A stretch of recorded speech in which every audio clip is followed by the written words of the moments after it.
Hi everyone. My name is Stella Park.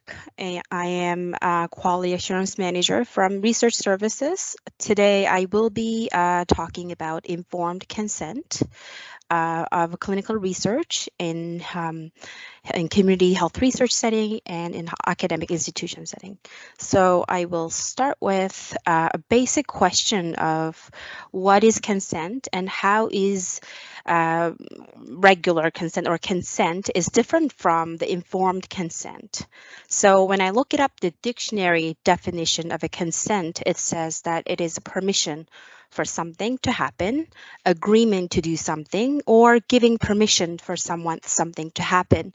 So for most of us, I think the word consent is a fairly common word that, we do come across this quite often in our everyday life. So perhaps we can almost say that the word consent may be actually larger or the bigger than research or more than healthcare.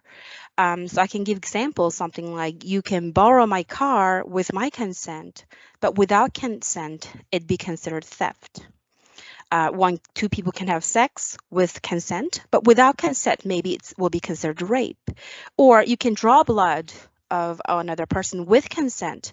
Without consent, it may be something along the line of a criminal activity. I don't know. So you can see that in these examples that there is a power of a consent indeed scenario, that consent has such strong facilitated moral power in transforming an interaction that is not permissible into one that is permissible.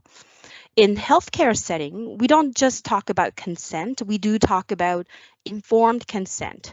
So when it comes to informed consent in healthcare setting, we authorize an activity based on understanding what that activity entails. So it's not just about a person borrowing a car from me. It's more about me understanding who you are, what your track record of driving is, and what you are going to do with my car, how long you're going to keep the car for, and things like that. So then I give permission based on the level of understanding, based on the information that I understand. And, so in healthcare, in most research settings, informed consent is a legal, ethical, and regulatory requirement.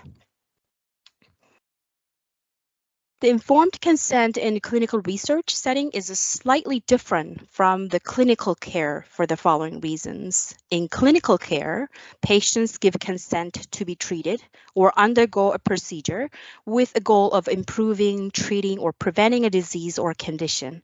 And I'm sure most of you had this experience of, going through and reviewing and signing this consent form in your doctor's office or hospital before going on a surgery or a certain procedure.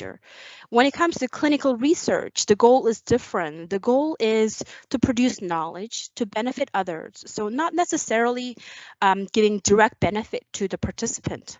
Although there are certain types of clinical research, such as certain clinical trials for cancer treatment, they may offer a direct benefit to the participant by providing access to the latest technology, latest treatment, or latest medical device that may not be accessible otherwise. Most research activities conducted in Canada require informed consent from the research participant or legally authorized person, and those requirements it is set by a couple of international and national level regulatory entities. So we have ICH GCP. It is a legal international entity that sets good clinical practice, sets the standard for the design, conduct, monitoring, and reporting of a clinical research. And we have Health Canada Division 5, Guidance 100s. Those apply to those regulated research studies that require submission to clinical trial application. And finally, we have a Tri-Council policy statement, ethical conduct for research involving humans, TCPS 2, and that is applicable to pretty much all research activities that involve human participation in Canada. So regardless of the type of regulatory environment that you will be working under, whether your study is considered regulated or not regulated, the purpose of the informed consent in human research remains the same. And those are to protect research participants, Research participants may be patients or could be healthy volunteers, and also to provide opportunity to ensure that potential research participant clearly understands the benefits and risks associated with their participation in the study, and to provide research participant with all the information needed to reach a decision on whether or not to take part in a research study. In Canada, as I said earlier, the main guidance document for the ethical conduct of research involving human participant is the Tri-Council Policy Statement. And it applies to all research involving humans conducted in Canada or even abroad by researchers working under the auspices of one or more institutions eligible for funding by federal agencies. And those are CIHR, so Canadian Institute of Research, Health Research, Natural Sciences and Engineering Research Council of Canada, and Social Science and Humanities Research Council. So essentially all Horizon researchers and members of research groups, they must complete TCPS2 training prior to initiating any research activities. So today we will be briefly have a high-level overview of a chapter 3 that talks about the consent process. And this is a breakdown of a chapter 3 that says that consent must be voluntary, consent must be informed, consent must be ongoing. And then we'll look at the procedure requirement as well as some of the exceptions or special circumstances that related to that. So here in this diagram, I have shown multiple components that are involved in informed consent process. For most research studies, informed consent process begins with the disclosure of information, understanding of that information, and a voluntary choice based on that information, and then some sort of an authorization, usually in a form of written signature on a piece of paper, or more than a piece, called informed consent form or ICF. And all of this is achieved based on understanding that, based on underlying assumption that the person who's giving consent has the capacity to give consent. So I will be going through each of these components along with the reference to TCPS2. So let's get started with the general principles of informed consent. The first point here is the consent shall be given voluntarily. So the voluntariness of a consent is important because it respects human dignity and also means that the person has made intentional choice to participate in research according to their own values and preferences and wishes. So to make sure the voluntariness of a participant consent, it is essential to clearly describe and plan the study recruitment process. So in particular, how, when, and where participants are approached and who recruits them are important elements of making sure there is a voluntariness. Some of the questions that we could ask here would be, how are you in your role in this project you're assigned to?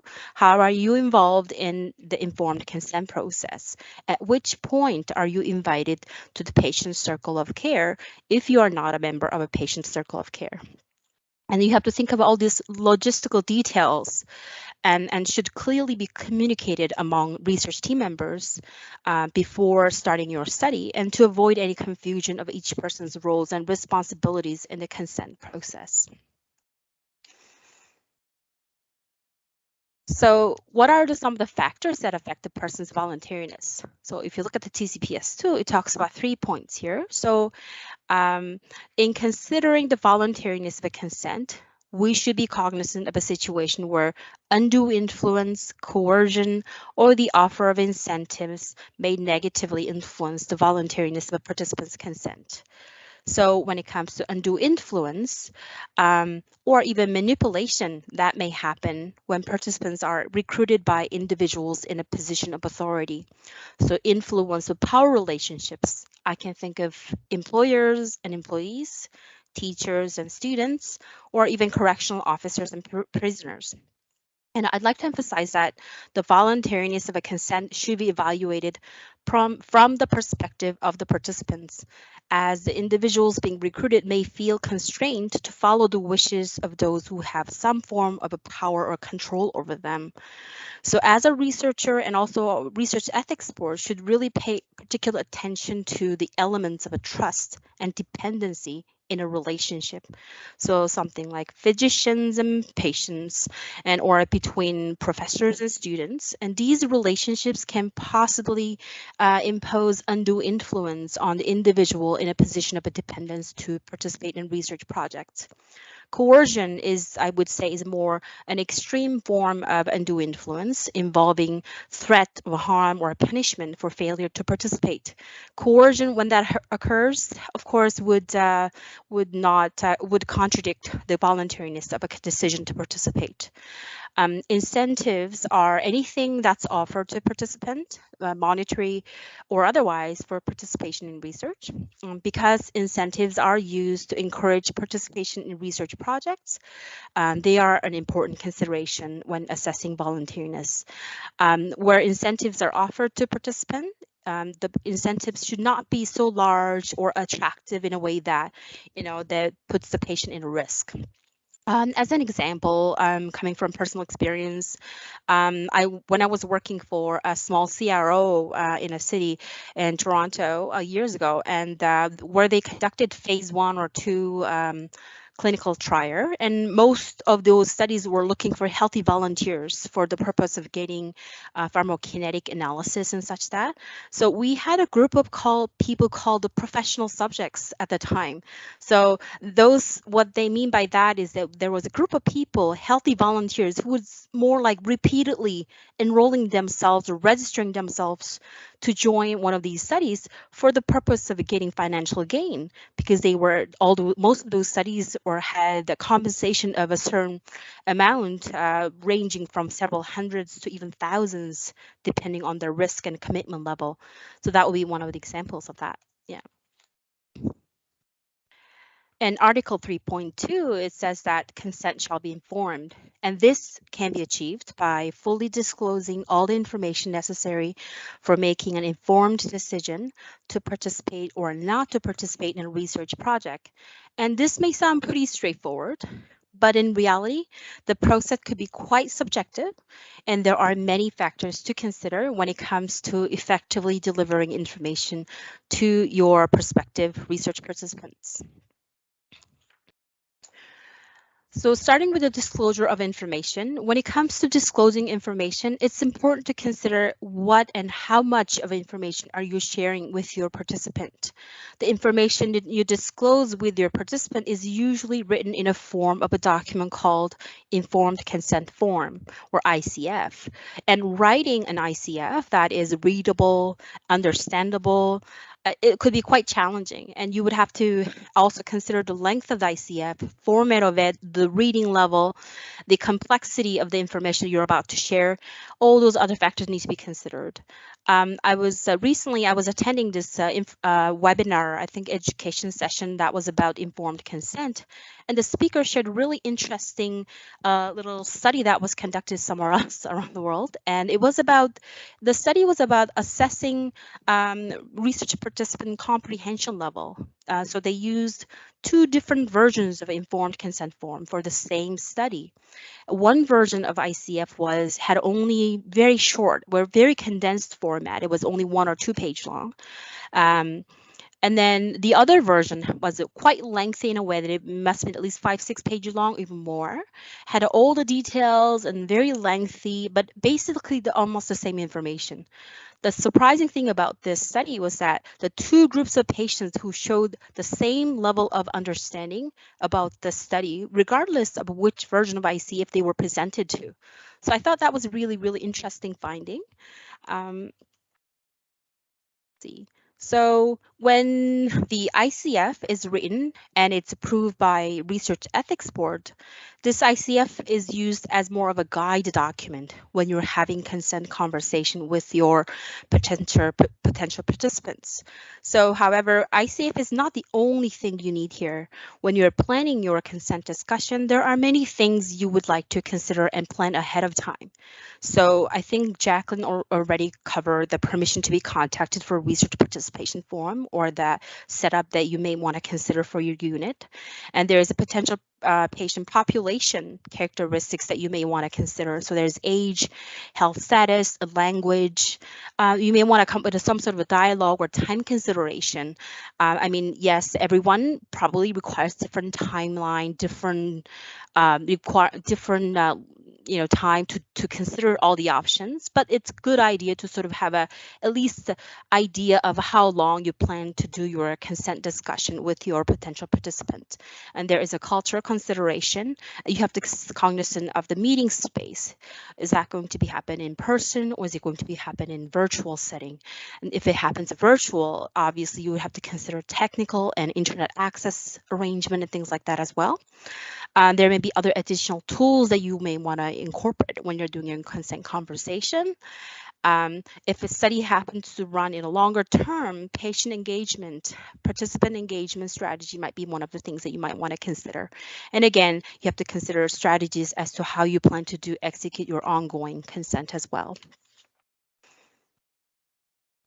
Now that you've done your planning, you're finally meeting your potential or prospective participant who shows interest to your study. So you sit down with your person and start going through the consent form, explaining all the details about your study. Halfway through a conversation, you have this question in your brain thinking that, is this person really understanding all the things I'm saying here? Or you may run into a situation where you spent last 30 minutes explaining all the things about the study and the person agrees. And you try to schedule the very first appointment for screening or randomization. And the person says, well, why do I need to come back again? So you may think at this point, what just happened here?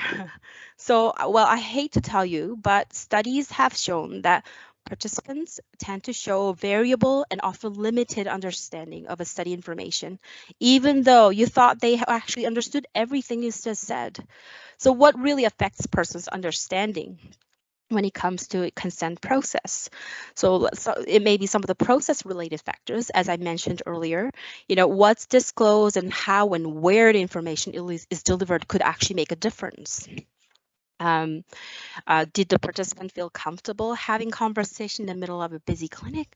What was the noise level like? Was there a privacy? Was the person giving enough time to ask questions and consider all the possible options? Was there any other additional infographic, other material that could potentially help further understanding of the material?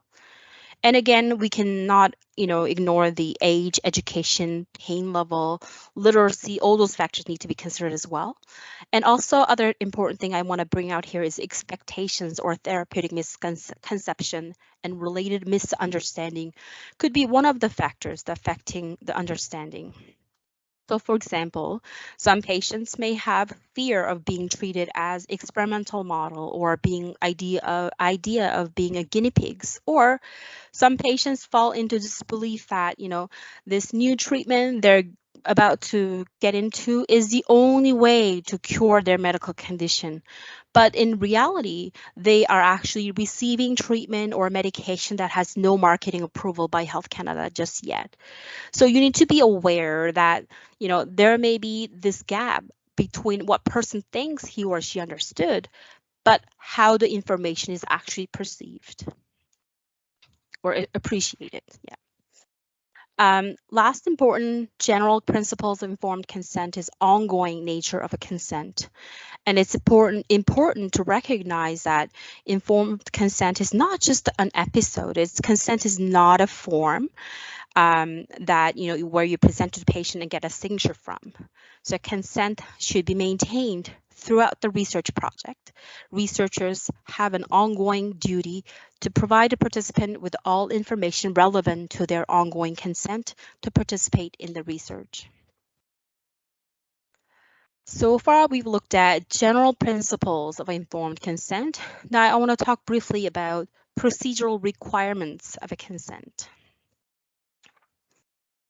So in the vast majority of cases, consent must be provided prior to participation in research. So, anything study-related procedures or activities that may include sample collection, gathering information about participant medical history, or, adverse events should be conducted after the participant's full consent to join the study. And also consent must be documented. So this would be authorization part of that diagram that I shared with you earlier. So for most studies, especially for industry-sponsored clinical trials, typical authorization would involve patient or participant providing you with a written signature and the date on the form called ICF. And we often have this notion that all informed consent should include use of ICF, but that is not always the case. For actually many cases, for many studies, especially for those regulated clinical trials, signed ICF may be used for the purpose of meeting legal requirement. It certainly meets that legal requirement. From an ethical perspective, however, written consent is only one of the many options and may not be the most appropriate method depending on the circumstances of the research and the participants involved. For example, in politically and socially sensitive research or research involving illegal activity, evidence of a participation in the research through a signed form may in itself present a risk to the participant. So researchers and ethics board must determine what form of documentation will serve as evidence of a consent in a manner that is appropriate for the participants and that respects applicable legal requirements. According to TCPS2, it says that there's a range of ethically acceptable consent procedures exist. So for example, verbal agreement or simply proceeding to engage in research after reading or hearing about what it is may actually be ethically acceptable in the context of a particular type of research. So filling out and returning an anonymous questionnaire might be one of the examples. Consent in these situations may be documented in researchers' notes, even through a video of an interaction, or simply by the fact of the participant proceeding to engage in a research activity. So I'd say that documentation of the consent process is just as important as actual signed ICF. And this is an example of informed consent process form. And this process form functions as an important piece of a source document that provides details of your consent process. And it should always be included as in your consent process together with your the ICF. This form would include mode of consent discussion, content of discussion maybe, and even sometimes a record of exact date and time that discussion actually took place. So as part of initial planning, it's important that you go over patient consent process and what it would look like in great detail, and finalize which source documents and forms and resources are going to be utilized as part of your patient consent process. Another important requirement I would like to mention here is the implementation of a standard operating procedure. So all clinical research procedure and processes that are practiced or executed within your research unit should be documented. So procedure documents could be in a form of a policy, could be in a form of procedure such as SOPs, or even guidelines. So as an investigator, you should make sure that all individuals involved in the conduct of research activity in your unit, they're all appropriately trained on relevant procedure documents, and training records are also available for review by internal, external reviewers as well. And the procedural documents should be regularly reviewed and updated as appropriate. In Horizon, we have SOP set that's available and accessible to Horizon researchers.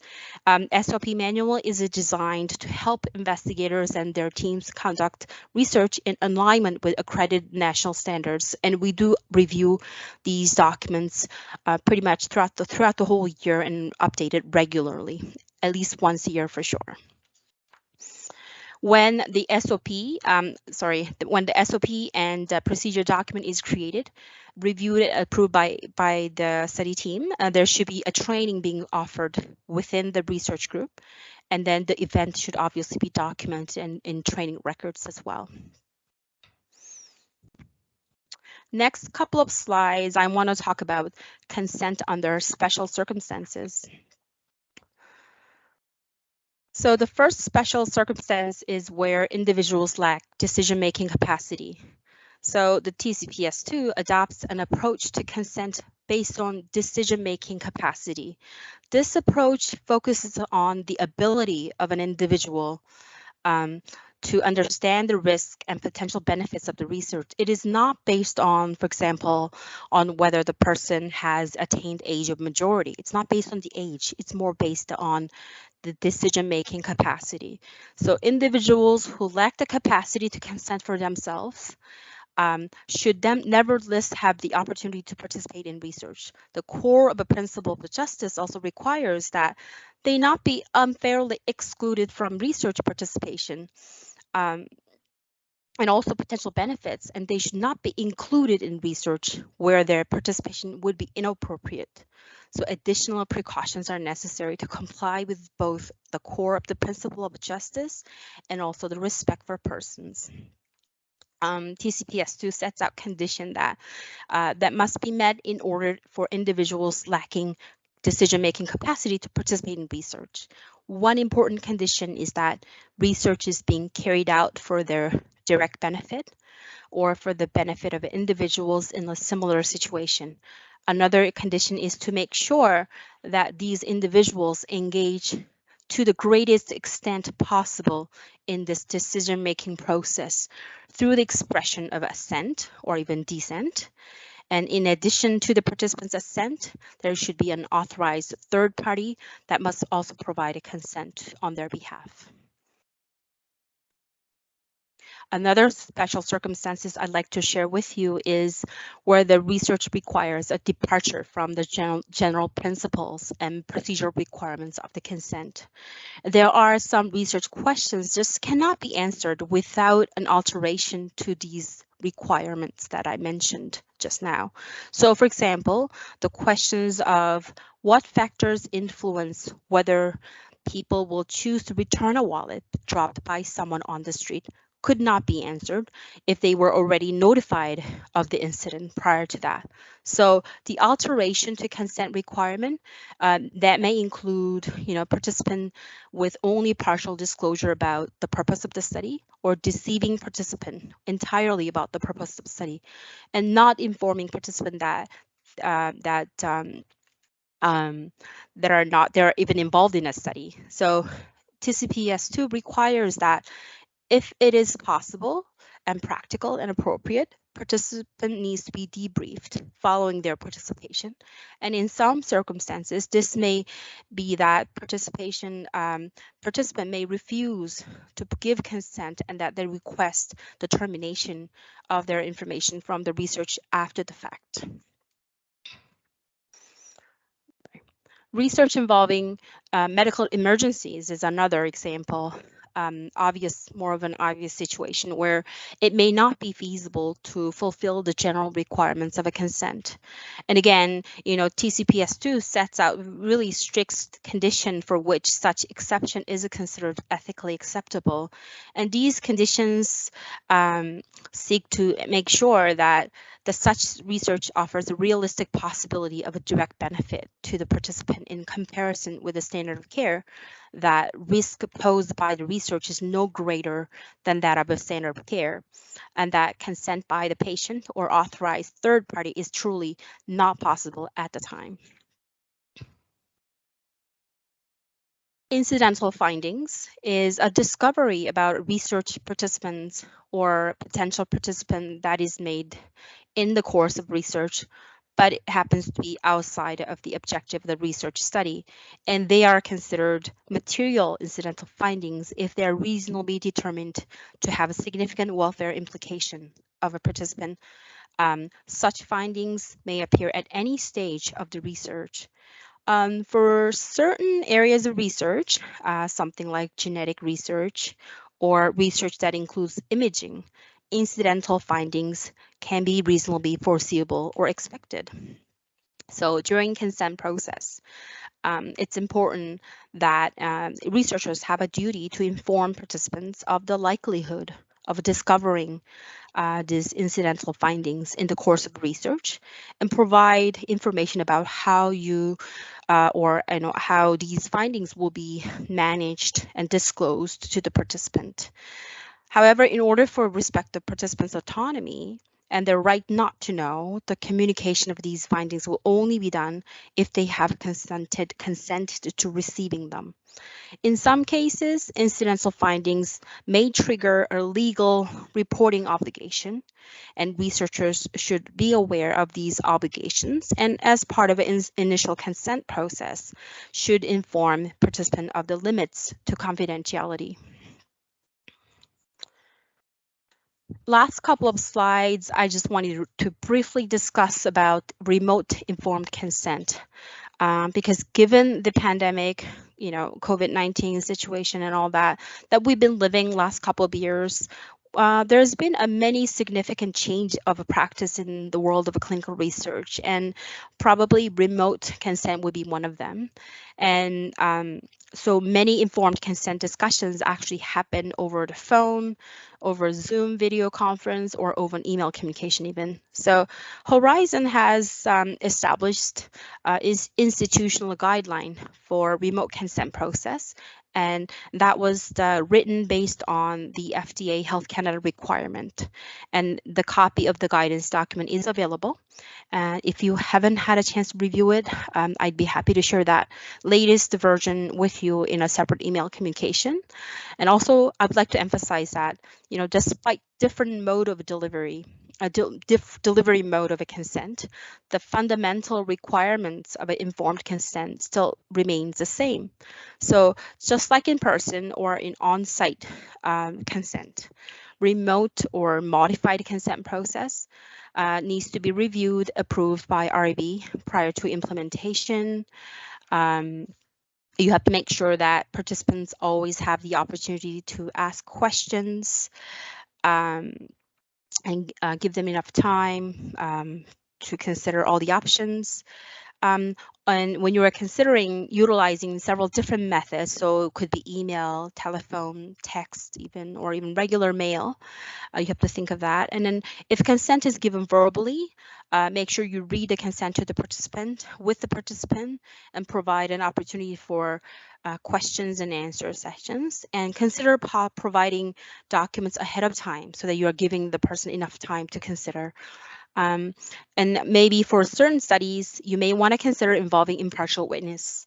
And this is a requirement for regulated trials. The witness can be a family member and who could be present during your conference call.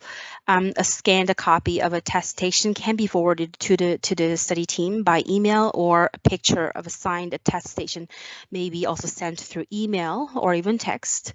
Or at times, conversation may need to be recorded if it's not possible to involve witness. And if that's the case, it will be this recording will be part of the trial records as well.